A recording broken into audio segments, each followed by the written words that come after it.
Bon après-midi. J'ai décidé de vous faire un gratte-sel. Le gratte-sel du conteux, mais du conteux qui est inquiet. Depuis une couple de mois, j'essaye à m'occuper d'organismes et d'assister à des réunions pour l'eau potable. On, on semble oublier que l'eau potable, c'est pas quelque chose qui est garanti qu'on va avoir pour bien longtemps si on continue à polluer nos sources d'eau potable comme ça.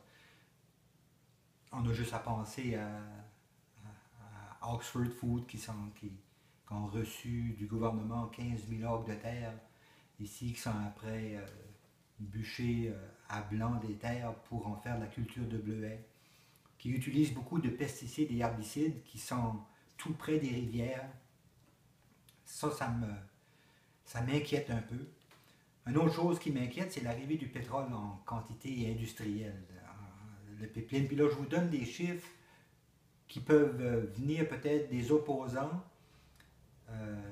à ces projets-là, mais que tu sois opposant ou que tu sois en faveur, les chiffres ne sont pas loin de la réalité quand même. Ça peut y être plus ou moins, mais on parle de 1,1 million de barils de pétrole par jour par pipeline qui arriverait à la raffinerie à Saint-Jean. On parle de 220 wagons de train qui transporteraient 300 000 barils de pétrole par jour qui transiteraient par train jusqu'à Belledune. C'est inquiétant un peu. Ce qui m'inquiète aussi, c'est que j'en ai parlé avec des élus, même des ministres, qui n'étaient pas au courant de ces projets-là. Ça m'inquiète un petit peu parce que si les élus ne sont pas au courant, ça veut donc dire qu'il n'y a pas grand plan d'urgence qui sont mis en place en cas de déversement, d'écoulement à travers les pipelines. C'est mettre à risque nos sources d'eau potable, nos villes et villages pour amener du pétrole pour l'exporter. Moi, je pense qu'avant ça, les citoyens devraient être mis au courant et pas être mis devant le fait accompli. Quand ça sera tout prêt, tout installé, ça sera dur de donner notre désaccord à ça. Puis s'ils ne veulent pas nous donner l'information, nous, comme citoyens, on se doit d'aller la chercher. Moi, je suis prêt à vous aider. Je connais des gens. J'ai assisté à plusieurs réunions à Montréal. J'ai été voir des manifestations à Sorel qui sont pris avec le même problème. Les gens là-bas sont inquiets. On se doit d'être inquiets, nous autres aussi. Je suis prêt à vous fournir des informations, ce que j'ai. J'amènerai des gens. Je sais que JC Lauzon est un porteur d'eau pour la coalition au secours. Il peut venir nous amener son expertise sur ces projets-là. On devrait faire une réunion. Vous savez, sur Facebook, ça fait 3-4 jours que j'en parle.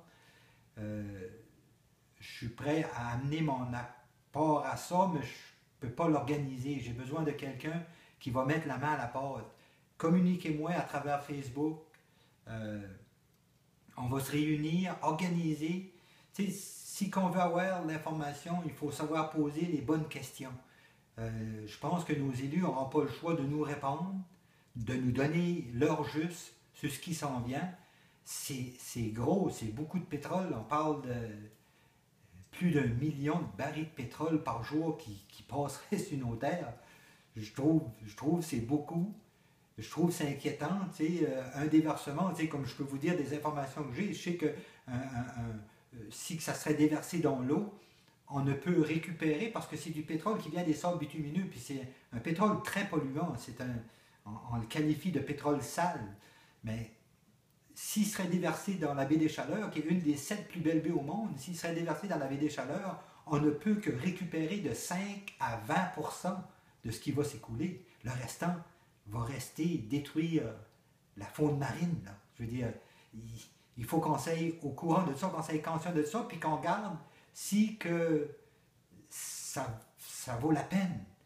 Le peu d'emplois que ça va créer, puis les risques, je ne sais pas. Je ne sais pas si que le jeu en vaut la chandelle, comme qu'ils disent. Ça fait que je vous invite à communiquer avec moi, je ne veux pas être trop long.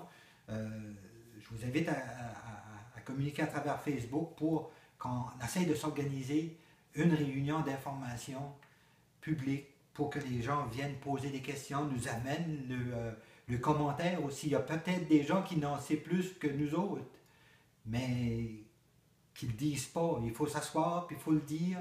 Connaître les vraies affaires, ça fait pas tort, là. Ça nous fera pas plus peur que ça nous fait peur à cette heure, mais connaître les vraies affaires, je pense qu'on sera capable de réagir de la bonne façon. On a une réputation dans la péninsule acadienne de parler fort quand on n'est pas d'accord avec quelque chose. Ben, soyons tous pas d'accord avec l'arrivée de ce pétrole-là dans notre région, puis parlons fort, puis posons les bonnes questions pour avoir les bonnes réponses.